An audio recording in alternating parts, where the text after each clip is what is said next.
What is going on, everybody? We are back with another banger of an episode. This time it is just me and Anthony. We're still over at the Maine Veterans Project office. We are going to do an episode just the boys, kind of have a conversation. Today we're actually going to focus on Anthony, kind of his background, what he's done, and then we'll do another episode. We'll see how it is first. We're going to get to interview Alan, and we'll see how that goes. So, as always, if you like our videos, go and subscribe to the channel, like video, share it. Go check us out on Facebook. We're going to have a link to both our organization's page. Anthony is actually with Maine Veterans Project. I have my own organization, Not Your Average Nurses Foundation. So you'll have links to both those down in the description of this video. For those of you on Spotify, you can just go find us, look us up on Facebook, whatever the case may be. Find us on YouTube if you'd like. If you want to leave comments, let us know about it. And yeah, let's get into it. So we'll kind of start off. We'll have you explain what branch did you join? Why is it that you joined? What is it that you did in the Marine Corps?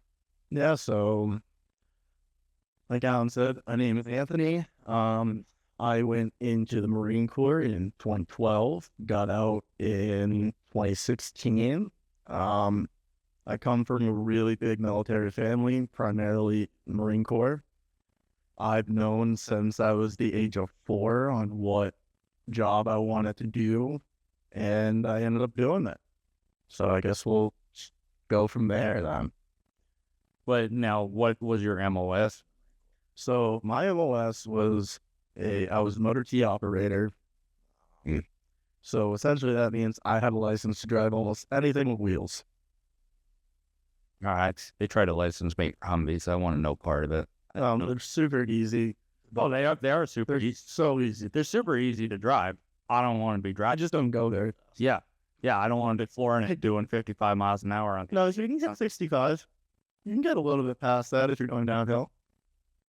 Asking to die. That sounds terrifying. Going 65 in a Humvee. Even more fun when it's an upriver and they're a lot heavier. No, those definitely max out at like 50. No, they don't. They don't? No, they do not. I have gotten it up to 60. On the downhill one? No. So if you didn't know, the engine for the non-upriver is the same engine for the upriver. Yeah. They don't add a turbo on, so that engine is getting worked in the upriver. Which is the most dog shit design ever. Like, why non-turbo diesels still exist, I have no idea. But I have very limited experience in the up-armored ones. The only time that I ever drove around in an up-armored Humvee was when actually I was getting ready to leave Okinawa. And I forgot. It was right before I was checking out. I was leaving the next day, and I forgot my ID at my shop. And there was a hurricane blowing through. Of course, they're like, "Oh, So if you're gonna have to go to the shop, like I had to put on my uniform, I had to put on flat cable, I had to borrow it from somebody else because they already checked my shit into SIF, and we had to ride 2 miles down the road in an up-armored Humvee to go get there, and there was just a little bit of wind, some leaves flying through the air and everything. But that's my experience with an up-armored. yeah. So you went to basic a week ahead of me. I did. Yeah. What company were you? I was Fox. Fox company. I was a Kilo company a week after you. What was your platoon number? 3101. Really? 31? I was 21. 2100. Oh, 2100. 2100. All right. And we actually met way back in 2012. Yep. Because we both ended up getting put on recruiters this We week. did. Because it was kind of a weird time. They were like, we don't want to start. His school and combat school wasn't picking up in North Carolina yet. Yeah, because they were After the new year. Yeah. This wouldn't pick up. Yeah, they don't pick up around Christmas. Which I didn't mind because we basically got free leave. Yeah, they got a month on. They did not really expect a whole lot from us. No. That kind of happens when your recruiting numbers is you only need one for the entire month and you knock that out in the first couple days. That's how much that was their quota. When we were on RA, yeah, it was 1 or 2 for the month that they had to get. So that's why they didn't really care that we would just go around and walk around the mall trying to talk to people. Yeah, and then which nobody. There was no drive because they already had the numbers. Yeah. So everything past what they got before we even started RA was just OS. Yeah. And I remember after you left, I still had like another week. Yeah. And so they were sending me out, and I was literally just giving my friends phone numbers and be like, oh yeah, this guy wants to talk to you. And then they get a call and they're like, why the fuck did you give my top? I'm like, because I wanted something. Yeah. You needed to show somewhat that you're doing something. Yeah. So yeah, you went to combat school a week ahead of me. How was your experience with that? So I was one of the few that actually didn't go through the POG one. I actually went through the infantry one. So there was an influx of Marines that had shown up all at the same time to the point where they took 200 of us and put us in with the infantry schooling for the first half. So the way that the infantry school works, their first month in it is the same thing that everyone else does. Yeah. Their second phase is kind of like their MOS school. That's when they split off, going like their mortarments, machine gunners, and everything else. Yep. So the only thing that we don't do is because you guys had like 3-day simulated war at the end, right? Yeah. Yeah, I didn't have to do that. But they typically do that at the end of theirs. So since we were there just for the first half. Yeah. Okay. And I'll be honest with you, that was kind of a fun experience. The one thing I got that you didn't is I got leave. I got liberty. I got weekend liberty. So we get to go out in town all the time on the weekends. We did not. Got to wear civvies. You guys didn't get any of that shit. Did you guys go to Camp Devil Dog? Camp Devil Dog. I'm pretty sure you would. That's where they have the urban combat like simulated setup and everything. They also had like a lot of the hand-to-hand combat, and that's also like you set up outside of Camp Devil Dog, or the simulated like 3-day war thing. I don't know if we went over there. You remember because that's where everybody got. I think they called it VGE. It's like where everybody's shitting and vomiting constantly. I done whatever. Ours wasn't over there. We did ours on one of the ranges. Oh no shit. Yeah, because what we would have to do is we would have to walk around with the MVGs on to scout out stuff with the rest of everyone else. We weren't doing it in like an urban environment. We were doing it in a field. Yeah, and going through the woods and everything. You're kind of lucky because That's me. I know how lucky I was doing that because I didn't have to stay in candies for a month. But you did. Yeah.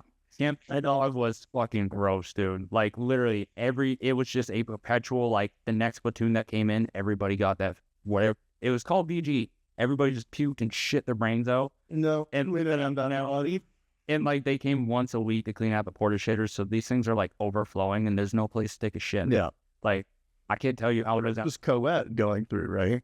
Yes, it was. So mine wasn't, but my time through was the first time that they had female instructors for the infantry. Yeah. My class going through was the first time. He did have female instructors. Well, they had females on that side, but not for the actual infantry side. That was the first time they had females as the instructors. I like that slow integrative process. I think one of my instructors actually ended up being one of the first females selected for like the female infantry training. And she was a badass. I remember she actually went out there and she fucked up a few of the other instructors. Oh yeah, the female instructors that we had were the ones to walk out for because God, one of them, their favorite thing to do to everyone was planking. And I tell you right now, there wasn't a single man that could outplank that woman. Like, she would go, like, yeah, we're doing 10 minutes for this. Half an hour later, still in the goddamn plank. Fuck that. Like, doing shit like that. I hate core in general. Shit. Yeah, it's not something to be worried about now. But yeah. Yeah, we're both married now, so that's... Yeah, I'm not worried about that. So You went to combat school, and then you went to motor transport school. Where is that for you? It's Fort Lost in the Woods. And for those that don't know what that means, that is Fort Leonard, which is an Army base in Missouri. Oh, in the middle of bumfuck nowhere, right? Essentially, that's why it's called Fort Lost in the Woods. Yeah. That base it's not just Motor T that goes there for schooling. MPs go there. Certain parts of combat engineers go there, like the heavy equipment operators for combat engineers are also there. I was gonna say, our T-Brand. So our schoolhouse was the same location. Courthouse Bay is the same location for combat engineers, and they actually had the demolitions range down the road. So Yeah. that would be going off the whole fucking day while we were out like working on our shit. Yeah. And then from there, what was the first unit you went to? I went to Quantico on the TBS side. For Motor T. We don't have any of the fancy names. It was literally just TBS logistics. Okay. And so you were transporting important people? Yeah, so no, well, I guess you can call them important people. So our main function while we were on that side of base was to take the lieutenants to the different ranges on base. So we transported lieutenants throughout their phase of training. So I guess I should back up a little bit. So my side of the base on TBS was the second phase for lieutenants. Mm-hmm. So they would go through their boot camp and everything like that on Maine side, and then they would come over to TBS side to essentially do like their combat training. Yep. But their combat training is 6 months long. So during those 6 months, they would have to go out to the field multiple times and would need support from different vehicles out there. We would also bring out Humvees and 7 tons to mount up like 50 cows and Mark 19s so they could learn how to shoot those as well. Yeah. If anyone's ever shot any of them, everyone knows that the Mark 19's an amazing gun to shoot. That is the only thing I didn't shoot when I was in, and I'm pissed about it. So to explain Mark 19 a little bit, it is a fully automatic machine gun that fires grenades. 40 millimeter grenades. Yeah. Basically an explosive. Things blow up when you shoot that thing. It's basically an explosive Red Bull cannon. Yeah. It's fucking awesome. So did you go to another unit, or were you? Oh, I was already there at Quantico, but I got to go. I went to 29 Palms twice, and we can get into that too. And so on TBS side, there is a actual schooling for the officers. It's for the infantry officers course. Mm-hmm. And during their training, one of the things that they have to do is they have to go out to 29 Palms, which is out in California, and do it's stretched out a little bit longer. It was 3 weeks at one point, then got extended to like 5 weeks, but it's about a month long. Kind of like a mock workup, I should say. Yeah. So, and with that, they send a whole bunch of infantry guys from TBS, and that's pretty much the only job that infantry has on that side of base is you're an instructor. Yep. But for Motor T, what we would do is they would send about half of our shop over to do one of these. So say our shop had 60 people in it, about at least 20 to 25 of them got sent for this. So it got more strict the longer that we were there. Like when we first got there, we didn't have to do like trip tickets and stuff like that because we kind of just did whatever. And then on my second time over there, we got in trouble for not having trip tickets. So then we had to start sending a lot more people to make sure that we were doing things the correct way. Yeah, I remember the trip tickets being a huge issue. Annoying. Well, especially in Okinawa, where like it doesn't matter. Like literally, Okinawans couldn't wheel and smash right into. It's still your fault. No. I have heard stories. Yeah, and some of them, I believe there's a lot of cases where they have done that because then they go and sue the. But yeah, they get a whole lot of money and they get shit. Yeah, and so because if we don't want to turn this into an international incident, you're gonna do this. Pay me and I'll shut up. That's what it came down to. So you were there for what, about 3.5 years then? About 3 years of Quantico. Okay. And then, so you got out for your normal EAS or No, I got out about 6 months early, okay. Were you medically you were medically separated? medically separated. Yeah. And that was the knee issues, right? Back. The back. Yeah, the knee issues. I had a little bit of knee issues, but it wasn't the reason I got out. It was the back. All right. And I mean, it's for you, you've gotten all that stuff taken care of. Like you went to the VA. So the way my process went was when you get medically separated, you do all the stuff that when you normally EAS before you EAS. So they get you set up with your basic percentages and work through before you even get out. So like when you got out, you had to go to the VA to set all that stuff up. Yeah. Mine was already done before I got out because that was part of the process of getting out, was making sure that was.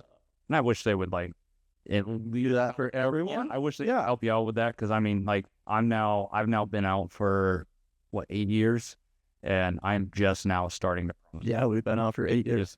I'm just now starting the process on mine, and like actually the doctor that I met last week was like, "You do understand you've been out for almost a decade," and I was like, "Yeah, I know. I've been busy. I've been doing other shit." Right. Sorry, but no. So that's awesome that you got that taken care of. So you got out, and you immediately start school once you came back. So when I got out, the first thing I did was I went on a couple of job interviews.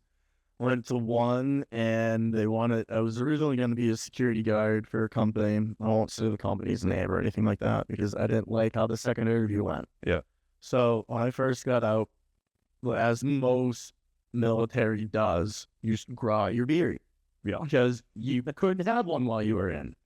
So non-genetic. Yeah, unless you have a baby face like Alan. So I had a little bit of stumble when I went to my first interview.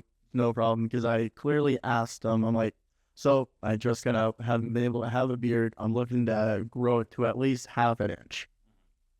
Now, that was a lot longer than that. But when I first got out, I just wanted to have a short beard. And my first interview says, yeah, that won't be a problem. I go, cool. Day later, I get a call, come in for my second interview. And one of the first things the guy says is like, "Did you not shave today?" And I go, "No, because I was told that I was allowed to have a beard with the company." And the guy's like, "I don't know who told you that, but you're not allowed to have facial hair." And I was like, "Oh, so that's strike one against that company. One, you lied to me about it," which is to me, integrity is huge. Mm-hmm. So when I get conflicting answers from two different interviewers, where one was at the head office and then the second one was the location that I would have been working at. Yeah. So I'm like, okay. Yeah, I'm like, yeah, this probably isn't going to be the job that I want. Because essentially they wanted to give me $9 an hour at the time to go park cars at the hospital. Oh, I know which company you're talking about. You do. So we'll just leave out the name of the company because we don't need to slander them or anything like that. But by the time I left that interview, I was like, wow, so having military background really doesn't give you a leg up at all in any interviews, especially when you haven't done too much. So I end up going to work at a car dealership, and I end up being the head of their recon department, which is their detailing. Mm-hmm. So I did that for about 2 years, and then I wanted something different. I really wanted to move up onto the sales floor, but at that time there just weren't any openings. So I ended up going to work for a phone book company for 2 months. Yeah, I went to go work for a phone book company in 2018. I didn't still have phone books. Yeah, but I tell you right now, it was a dying industry when I joined it. So the point of my job then was to, on a phone book, you see the advertisements on it. Yeah. My job was to get those advertisements. So like the different companies would pay certain amounts to get either placed on like cover, back cover, have a full page in it or a partial page. It was different categories that you could go into. I quickly realized that yeah, the money was good if you could pull it in, but it's a dying industry. And when you tell someone, hey, I have some advertising ideas for you to go into a phone book, they kind of looked at you as like, this Fox like was very serious, who still uses those. So I end up leaving that job and going to work for a company that redid kitchens. I worked with them for about a year before I came to the conclusion I needed to do something different. And I was originally going to go work back at the car dealership and become a salesman there, but a opportunity kind of popped up and it was time to go to school. So because I have a beautiful and smart wife that I do, who kind of kicked my ass a little bit, tell me, okay, it's time for you to go do something.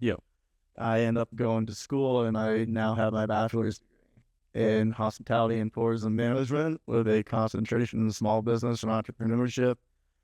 And I got a couple of certificates too, and those certificates are sales and sales management and an accounting certificate. But don't ask me to do any accounting work because I got that because I did really well on getting C's in that class. That's probably how I would do too. Because math is not much. Well, what happened during my last year of school is I kind of ran out of classes to take. So, and to keep your GI Bill going, you have to take a certain amount of classes per semester. Good benefits. You need full time. Full benefits. You have to take at least 4 classes per semester. So I'd gone to my advisor and like, I need another class. And he goes, well, you've already taken this amount of accounting classes. You take one more, you can get a certificate. And I was like, is there anything else that I can do? Because I really hate accounting. But no, I ended up taking that, passed it, like I said, with a C, because it was one of those classes I really didn't care about. I just needed to pass it. But, and so your schooling led to you getting an internship here at the Veterans Project. So I can actually back up to my very first day at Husson. It was my very first class. It was at 8 a.m, and it was Intro to Business. And that professor's name is Lisa Sturgeon, and actually became a very important person in my life, and I didn't realize it at the time. So I had probably total of 4 more classes, so 4 or 5 classes with Lisa throughout my time at Husson. And she actually became the officiant at my wedding. She was also mine and my wife's wedding planner for our wedding. And she was the reason that I actually landed the job that I have now. So during my 4th year, and so I got married in October, but I already had my broken leg and everything like that. And she had reached out to me in November of 22 and was like, hey, there's an opportunity that came across my desk and it kind of sounds like something that would be perfect for you to do because I just don't have the time to kind of do it. And I was like, okay. Like what kinds of things would I be doing? So I talked to her about that, and we'll get into that part here in a minute. But so I was like, all right. I was really hesitant on it because I was getting ready to have knee surgery for the 2nd time while I was in college. And I just didn't know if I'd be up to actually moving around and being able to do the internship. I knew I needed to get it done because I was coming on my last semester and I still hadn't done it yet. So I was like, you know what? I bit the bullet and I was like, sure, I'll do it. So about 3 months later, because I didn't start this, no, about 4 months later, I didn't start here until March of 23. And so as I've kind of been alluding to it, the job that internship was actually to work here at the Maine Veterans Project. And at that time, I didn't really know what my role was going to be, and Doc didn't really know what my role was going to be. He just knew that he needed some help, and he was extremely hesitant on taking on extra help because we've had some help in the past. It didn't work out. We'll just leave it at that. So the first thing that we do is we actually have the Sportsman Show, which is an event where a whole bunch of different vendors come in and you walk around and they try to sell you some stuff. You get to see some cool things in the Sportsman show. Yeah. You know, on the first day of the show, we had a Vietnam vet actually come up to our booth and actually break down crying. And it was kind of, I wouldn't say the first time I've experienced something like that, because I do have the huge military family, so I've seen things like this before, but I've never done it in a capacity where this is part of like my job description now. Yeah. So we sat him down, was talking to him. Doc went over to go grab another, because at the Sportsman show, there was a whole bunch of different organizations, and one of them kind of specializes in crises for vets. Mm-hmm. So he went over to go grab someone from that booth while I'm sitting there at the booth, just trying to get this vet to open up and talk to me. Because I knew if I can get him to talk, I could get him to kind of calm down a little bit and realize he's in a safe place right now. What had happened was, within the last month of that's life, he had lost his best friend from Vietnam. He had lost a relative, and there was one more that he had lost. I can't remember who it would have been in his life, but he had lost 3 very significant people in his life, and he kind of just felt alone and felt like no one really cared anymore. And all it really took was us telling him that there's something to live for. There are people who do care and that do love you. Yeah. And after having that kind of conversation with him, I was like, this is kind of a job that I really, really like. Because my plans going to school was I was going to open up a distillery and have my own line of whiskey and a bar. Yep. Plans have kind of changed a little bit. The bar is still in the future, but I don't think I'll be making whiskey because I actually make my own mead now. But we can get into that later. That is actually something that I've looked into. I've tried some mead and I'm like, okay, this is actually pretty good shit. Yeah. I've seen some of that. So that's pretty cool. And so that internship turned into a actual position here. So the internship was supposed to be from March to May, and actually halfway through April, Doc told me, he goes, you know what? I think we're going to keep you full time. I was like, perfect, because I had no clue what I was going to do after I graduated if this didn't turn into a real job for me. So I got brought on initially as the event planner for Maine Veterans Project. And that quickly turned into me becoming the director of programming because I needed a more healthier title to when we talk to different companies. Yeah.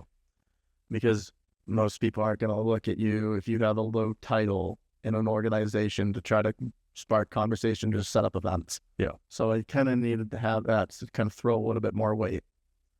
And then we fast forward to last week that actually just got announced yesterday.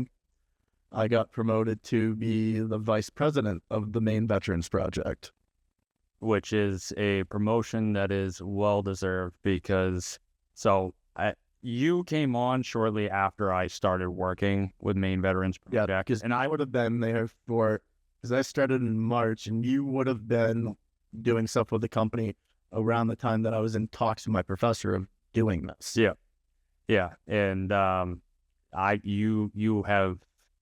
know Doc appreciates all the help that you have been able to provide and everything, and you have been able to provide a lot of additional insight and resources and skills into this organization that have really, really helped him out. And I know, like you said, Doc is hesitant to have that extra help and everything, but he realized he needed it, and you have been awesome with this organization. You've really done some great things, and of course, I remember when you first came on, Doc was like, sent me a picture of you, and he's like, "You know this guy?" It's like, yeah. It had been so long since I had seen. Yeah, because we hadn't seen each other since the training assistants, especially. Yeah, and so I was like, shit. It's like, holy shit, it had been 11 years. 11, 12 years since we had seen each other. Yeah. So that was kind of cool, and since then, me and you have hung out quite a bit and everything, Shit, we even just started a podcast. Yeah, that's great. And, now I consider you one of my good friends and everything. And, we're doing some great stuff. And of course, I always get to come and bounce ideas off of you for, collaborations between our two organizations and everything, which is really cool. And we have some big things that have been paused in the works, but are still in the works. Yeah, we won't mention now until I have a lot more. Yeah, we have some information that we are very excited about that I'm really looking forward to. Yeah, there's one that I really want to come to fruition, but is it the one that we've been it's the big one. Yeah, it's the big one. We'll just keep it at that. It's the big project. Yeah, yeah, that was going to be awesome. Personal interest for both of us. Yes. And so yeah, you're doing awesome over here now and everything. You're married. I am. And, how long you been married? October will be 2 years, but we've been together almost 7. So you guys really aren't far, because me and my wife have been together. November will be 7 years for us. Yeah, we've been married since June of 21. So just had roughly about the same time. Yeah, and because I met Sarah in September of 17, but we didn't really start dating till November. Did I say November twice? Yeah, we started dating in November of 17, and then that's exactly when me and my wife started dating. And then COVID kind of hit, and when COVID hit, we were living together during that. And if COVID hadn't have hit, I probably would have proposed sooner. Yeah. I actually had an idea to propose, but I kind of got thrown out because COVID hit and everything went away. And now the place that I did propose to my wife, that business isn't even there anymore. Which one was it? We had gotten engaged at the Bissell Brothers Brewing in Milo, and that has now been closed. And that sucks. Yeah, it's one of those things. Yeah, see, especially out like north there in that area, like a lot of businesses seem to be going out. Any plans? Sounds like you're talking about children, potentially. And it's one of those things that we're hoping that it happens sooner rather than later. Yeah. So, yeah. We'll have more information on that topic later. Yes. Yeah. No, I think this is a good episode for us to give you, to kind of give everybody some insight into like who we are and what kind of our motivation is behind, what we do. If you want to get into the motivation, let's dive into the family history. Yeah, we can dive into that real quick. A few more minutes, we can dive. Yeah. So as I've stated before, I've actually dropped a couple of relatives in their ranks, either between this podcast or the one that we did with Doc. But like I said, I come from a really big military family, and again, primarily Marine Corps. And I have it. So I've been told I've had a family member in every conflict since the Civil War. There are names that I don't know of for pretty much anything before World War II. Yeah. I have names, and for some of them, I know what they did during those conflicts and wars. So I guess we'll start with World War II, where I had 2 great-grandfathers in that war, one on each side. So the one that I'll start off with was actually the Marine. So it would be my mom's dad's father. Yeah. Was in World War II as a Marine Corps Raider. And for those of you that don't know, the Marine Corps Raiders were only around for 2 years, and their job was the island hopping in the South Pacific to go in, check the islands out before they actually made landfall. Yeah. My other great-grandfather, which would be my mom's mother's dad, was in World War II, Korea, and Vietnam across 2 different branches. And if I remember correctly, he was in the Army for World War II and then went to the Air Force, if I remember correctly, for the following 2 wars. So he's in the Army Air Corps then? No, I don't think he was in the Army Air Corps Okay. before he went over. The information might be a little bit wonky, but I don't believe he was in the Army Air Corps. I could be wrong. Okay. But he was in World War II, Korea, and Vietnam. And then my mom's dad's brother was in the Army in Vietnam. My grandfather would have gone. He actually was going to drop out of high school during, I believe it was his junior year. And this is a story that I'm sure he won't mind me telling because I've heard it a couple of times. So he was getting ready to go drop out, go into the office to fill out the paperwork, when his principal actually pulled him into the office and they had a half-day conversation. So he was going to do this in the morning, and he got pulled into the office and was in his office just talking to the principal for a couple of hours. And what the principal essentially had told him was like, instead of dropping out, finish school first, get your diploma, and then if you still feel this much about it, then go. Or wait till your number gets pulled type thing. Well, life kind of got a little in the way because a year after both my grandfather and my grandmother graduated high school, my mom was born. Yeah. So life kind of got there, and his number never got pulled for the draft. So, but my grandfather worked on many of bases, being around the military and everything like that. The way that I look at it is,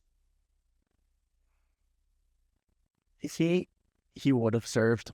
Yeah. And I know we hear that a lot from people who say, oh, I would have, but he really, really would have if his number had gotten pulled or if certain things hadn't gone certain ways. Especially because he saw his brother go too. So now we can kind of jump forward to the current era, we'll call it, which is over the last 20, 30 years. And my dad, his brother, my mom's brother, my sister's godfather, my godfather are all Marines. Yep. And my dad's sister's husband was in the Navy. So when I say like the military and the Marine Corps are a family business, I'm not saying that to be funny or anything. I truly look at it as the family business. Yeah. Because the amount of family members that I've had go in, especially to the ranks that they've gotten in the positions that they have held, it really is like the family business to me. Yeah, that's awesome. I mean, I have a fair amount of military service amongst like my family, but it's certainly not that extensive. Right. And I mean, I know a very small part of my family. Like my grandfather was a Polak, so he had like I think 9 siblings or something like that. And I think a fair amount of them went into service, but I know nothing about them. Right. Like you have all that. Yeah, This is all about history. So yeah, that's really cool. And you made that decision to go in the Marine Corps, and I'm sure that will probably someday for your kid, it might be a viable option. Yeah. Yeah. But like, it's one of like with like my uncles and my dad, like I know the ranks that they got to. Like my dad got out after 20 years as a gunny. Yep.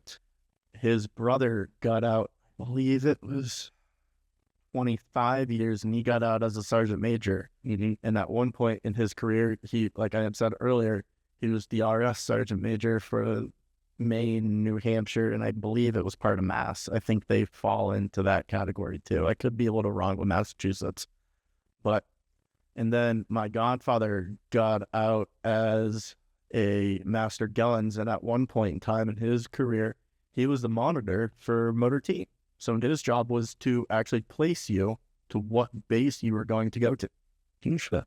And my sister's godfather is a warrant officer, and I believe he just retired a year or so ago. But I can't remember what rank he got up to as a warrant officer, but That's awesome. and then My mom's brother got out as a staff sergeant. I won't go too much into it, but he got out because he got hurt. But yeah. Awesome. Appreciate you sharing all this Yeah. thing. And again, I hope it gives everybody a good insight into kind of your background and all that and why it is that you do what you do. Yeah. And like I said, we'll do an episode with me to kind of give everybody some insight there. And look forward to doing that. That is all the time that we got for today. So before we sign off, like I said earlier, if you like what you see, subscribe, like the video, share it. Go check us out on social media. There's going to be links to both of our organizations, Not Your Average Nurses Foundation and Veterans Project. Yep. And we'll also have a link to our Patreon if you want to, go on there and help support us.